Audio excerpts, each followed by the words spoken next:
တမိုင်းဆိုတာတခါတလေဖတ်စာအုပ်ထဲကထပ်ပို့ပြီးထူးဆန်းတတ်ပါတယ်။ကျမတို့ရဲ့ကမ္ဘာမြေကြီးပေါ်မှာသိပ္ပံပညာရှင်တွေစုံတော့တွေနဲ့တမိုင်းပညာရှင်တွေဆယ်စုနှစ်ပေါင်းများစွာစ조사ဖြည့်ရှင်းခဲ့ပေမဲ့အဖြေရှာမရသေးတဲ့ဗဟေလိတွေအများကြီးရှိနေပါသေးတယ်။ဒီနေ့မှာတော့ Star Daily Channel ကနေတမိုင်းတစ်လျှောက်အကြီးမားဆုံးနဲ့အနက်နဲဆုံးလှုပ်ဝက်ချက်တွေကထိပ်သီး၅ခုကိုတင်ဆက်ပေးသွားမှာပါ။ကျမတို့အတူတူလေ့လာကြည့်ကြဖို့ဖိတ်ခေါ်လိုက်ပါရစေ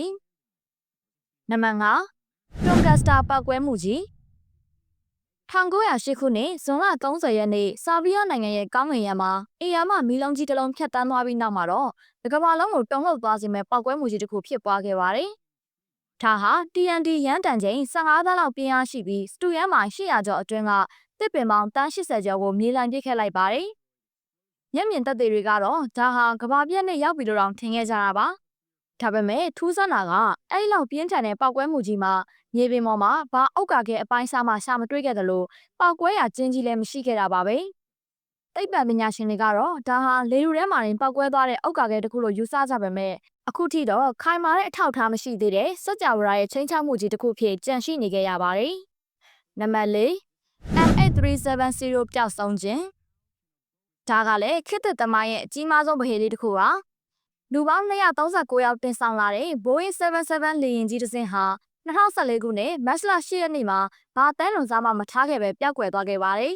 ။ကွာလာလမ်ပူကနေပေကျင်းကိုပြန်တန်းနေတော့လေကြောင်းထိန်းသိမ်းရေးနဲ့အဆက်အသွယ်ပြတ်တောက်သွားပြီးရေဒါထဲကနေပါပျောက်သွားတာပါ။ဤပညာတွေအရန်တိုးတက်နေတဲ့ဒီဘက်ခေတ်မှာအေယာမလေယာဉ်ကြီးတစ်စင်းဟာဘယ်လိုလုပ်တန်းလွန်စားမကြံပျောက်သွားနိုင်ရတာလဲ။စတက်ချိုရင်းတာလား။တယောက်ကတမင်လောက်ခဲ့တာလားဆိုတာကိုဒီနေ့ထိငင်းခုန်နေကြတော့မှာပဲ။ရှာဖွေမှုတွေအကြီးအကျယ်လုပ်ခဲ့ပေမဲ့အဖြေကတော့သမုတ်တရားထဲမှာမြုပ်နေစေဖြစ်ပြီးကြာဆုံးသွားသူတွေရဲ့မိသားစုဝင်တွေအတွက်တော့ဒါဟာဘယ်တော့မှမကြေနိုင်တဲ့အိမ်မက်ဆိုးကြီးတစ်ခုဖြစ်ကြန့်ရှိနေခဲ့ပါတယ်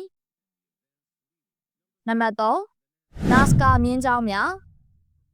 ပီရူးနိုင်ငံရဲ့တဲကနာရထဲမှာထူးဆန်းတဲ့ရုပ်ပုံကားချက်တွေရှိနေပါတယ်။တရိတ်ဆန်ပုံတွေအပင်ပုံတွေနဲ့ geometry ပုံစံတွေကိုမြေပြင်ပေါ်မှာအေယာမအရွယ်စားနဲ့ရေးဆွဲထားတာပါ။ထူးခြားတာကဒီပုံတွေကိုမြေပြင်ပေါ်ကကြည့်ရင်ဘာမှမသိရပဲကောင်းကင်ဘော်ကကြည့်မှသာပြည့်ပြည့်သားသားမြင်ရတာပါပဲ။လွန်ခဲ့တဲ့နှစ်ပေါင်း1500ကျော်ကလူတွေဟာလေရင်ပြန်လဲမရှိဘဲနဲ့ဒီလောက်ကြီးမားပြီးတိကျတဲ့ပုံတွေကိုဘာကြောင့်ဆွဲခဲ့ကြတာလဲ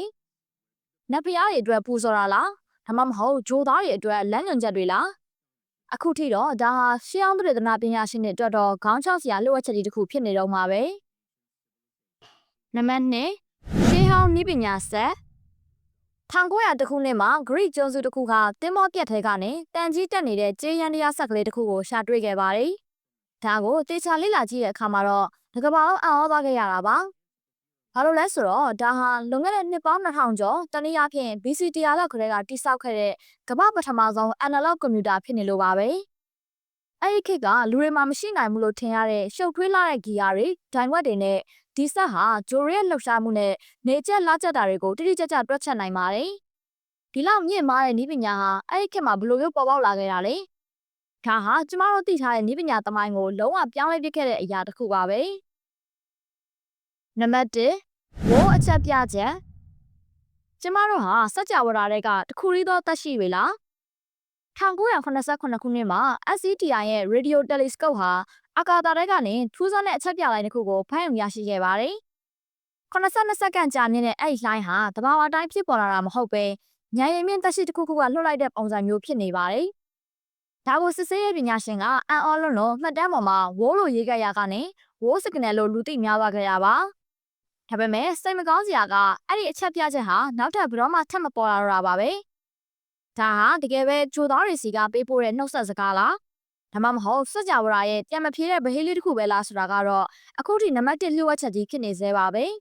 ။ဆိုတော့အခုပြောပြသွားတဲ့လျှို့ဝှက်ချက်5ခုထဲမှာပရိသတ်ကြီးတို့စိတ်ဝင်စားဆုံးကဘယ်အရာဖြစ်မလဲ။ဒါမှမဟုတ်ဒီထဲမှာမပါသေးတဲ့တခြားစမ်းကြယ်တဲ့အကြောင်းအရာတွေရှိသေးလား။ကောမန့်မှာဝင်ရောက်ဆွေးနွေးပေးကြကြပါအောင်နော်။အခုလိုစိတ်ဝင်စားစရာတမိုင်းချောင်းတွေနဲ့ထူးဆန်းတဲ့အကြောင်းအရာတွေကိုအမြဲကြည့်နေဆိုရင်တော့ကျမတို့ရဲ့ channel ကို subscribe လုပ်ထားဖို့မေ့ကြပါနဲ့ဦးနော်။နောက်ထပ်ဗီဒီယိုတွေမှာပြန်တွေ့ကြရအောင်။အားလုံးပဲဘေးကင်းလုံခြုံကြပါစေရှင်။